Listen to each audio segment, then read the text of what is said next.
ನಮಸ್ಕಾರ ವೀಕ್ಷಕರೇ.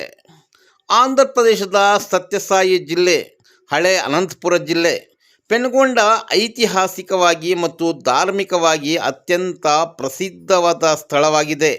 ಇಲ್ಲಿರುವ ಹಜರತ್ ಬಾಬಾ ಫಕ್ರುದ್ದೀನ್ ದರ್ಗಾ ದಕ್ಷಿಣ ಭಾರತದ ಅತ್ಯಂತ ಪವಿತ್ರ ಮತ್ತು ಪ್ರಮುಖ ಸೂಫಿ ಧಾರ್ಮಿಕ ಕೇಂದ್ರಗಳಲ್ಲಿ ಒಂದಾಗಿದೆ.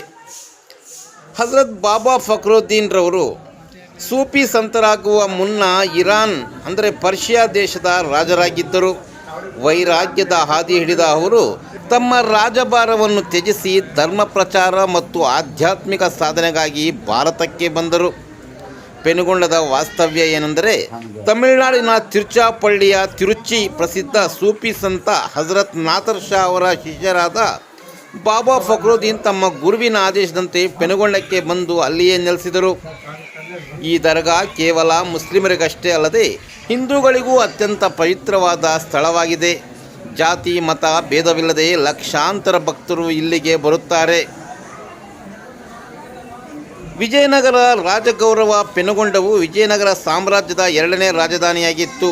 ಅಂದಿನ ವಿಜಯನಗರದ ಅರಸರು ಬಾಬಾ ಫಕ್ರುದ್ದೀನ್ ಅವರ ಆಧ್ಯಾತ್ಮಿಕ ಶಕ್ತಿಗೆ ತಲೆಬಾಗಿ ದರ್ಗಾದ ಅಭಿವೃದ್ಧಿಗೆ ಮತ್ತು ದೈನಂದಿನ ಆಚರಣೆಗೆ ಭೂಮಿ ಹಾಗೂ ಧನಸಹಾಯವನ್ನು ನೀಡಿದ್ದರು ಎಂದು ಇತಿಹಾಸ ಹೇಳುತ್ತದೆ.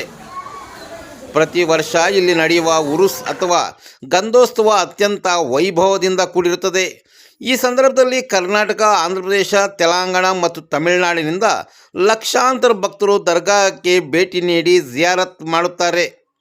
ಉರುಸ್ ಸಮಯದಲ್ಲಿ ಬಾಬಾ ಅವರ ಸಮಾಧಿಗೆ ವಿಶೇಷ ರೇಷ್ಮೆ ವಸ್ತ್ರ ಹಾಗೂ ಸುಗಂಧಿತ ಗಂಧವನ್ನು ಲೇಪಿಸಲಾಗುತ್ತದೆ.